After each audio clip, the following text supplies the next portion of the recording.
আমার ঘর থেকে বেরোলাম, বেরিয়ে এবার সোজা যাচ্ছি এবার মার ঘরটা। এটা হচ্ছে প্যারেন্টস রুম, মাদের ঘর আর কি। আমার শাশুড়ি শ্বশুর এখানেই থাকে। এই মায়ের ঘরে ঢুকছি, এই মা দাঁড়িয়ে আছে। মার ঘরটাও খুব সুন্দর, ওই ব্যাকইয়ার্ডটাকেই ফেস করে।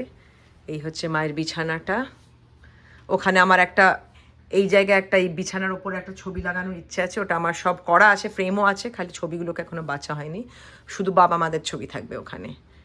এই হচ্ছে মায়ের ড্রেসার।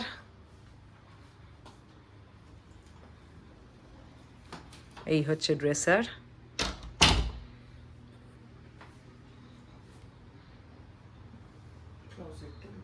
দেখাবো।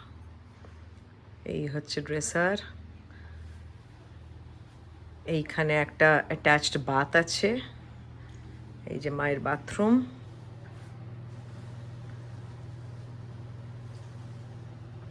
এখানে টয়লেট।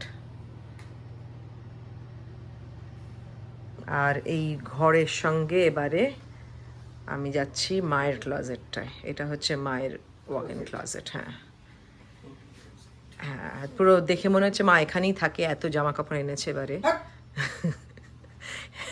এতগুলো সব, এটা হচ্ছে মায়ের সব চটিগুলো তলায় রাখা। তাও এখনো অনেক কটা ফাঁকা আছে অবশ্য।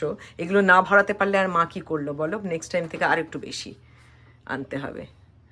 এগুলো ভরাতে হবে না? হ্যাঁ, এখানেই থেকে যাও, সেই ভালো। আর একটু ভরাতে হবে। এখানেও সব ড্রয়ার্স করা করা আছে। ব্যাস, আবার নেক্সট রুমটা আবার নেক্সট ভিডিওয়ে।